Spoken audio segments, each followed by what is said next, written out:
তো আজকে আমরা সিঙ্গাপুরের কিছু প্রবাসীদের কাছ থেকে জানার চেষ্টা করব যে তারা বাংলাদেশের বর্তমান পরিস্থিতির প্রেক্ষাপটে তারা কি নির্বাচন চায় কিংবা নাকি ডক্টর ইউনূসকেই তারা ক্ষমতায় দেখতে চায়।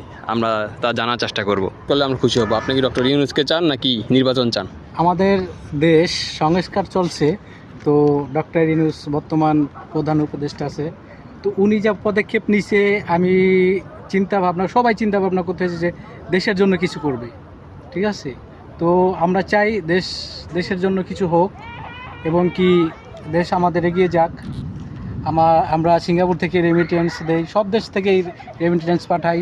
তো বাংলাদেশের এখন অর্থনৈতিক সচ্ছল আছে, তাই আমার চিন্তা ভাবনা যে ডক্টর ইউনূস উনি আরও দেশ সংস্কার করুক, দেশকে এগিয়ে নিয়ে যাক। নির্বাচন পরে হলেও চলবো, আনটিল 5 বছর পরে হলেও চলবো। আমার মতে হচ্ছে এই 2024-এ যে নির্বাচন হয়েছে,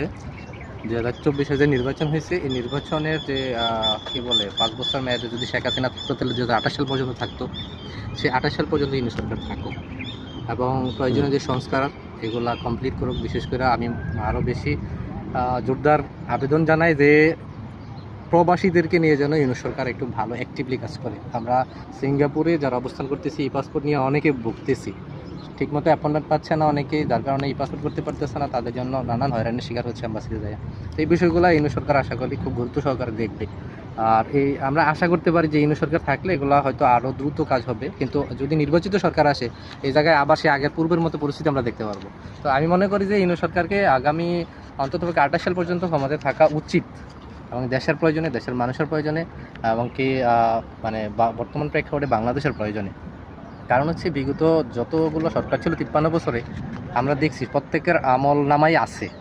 হিস্টোরি ঘাটলে, পত্রপত্রিকা দেখলে, ইউটিউব ভিডিও দেখলে আমরা মোটামুটি একটা ধারণা পাই যে আসলে পূর্ববর্তী সরকাররা কেমন ছিল। তো সেই তুলনায় বর্তমান ইউনূস সরকার অনেক ভালো, অনেক বেটার। এটা শুধু আমার একার মতামত না, বর্তমানে যারা এই সচেতন নাগরিক তারা প্রত্যেকেই এই রিভিউটা দিচ্ছে যে ইউনূস সরকার আগের তুলনায় অনেক ভালো সরকার। কিন্তু যেহেতু উনি একটা অনির্বাচিত সরকার, নির্বাচিত সরকারে যারা আসবে পরবর্তীতে, যারা কিনা সরকার গঠন করবে নির্বাচিত সরকার, তাদেরকে অবশ্যই ইউনূস সরকার থেকে কিছু শেখা উচিত এবং তাকে ফলো করা উচিত এবং তার নিয়মতান্ত্রিক সে যেভাবে দেশকে পরিচালনা করতেছে বা ওদের ভবিষ্যতে আরও যেই কিছুদিন থাকবে উনি যেভাবে কাজ করবে এইভাবে যেন নির্বাচিত সরকার আইসা আমাদের জন্য কাজ করে, আমরা এটা প্রত্যাশা করি।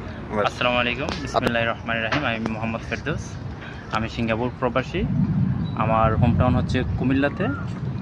সো আমি দীর্ঘত 15 বছর যাবৎ সিঙ্গাপুরে কর্মরত অবস্থায় আছি। তো আমি প্রবাসী হিসাবে ডক্টর মোহাম্মদ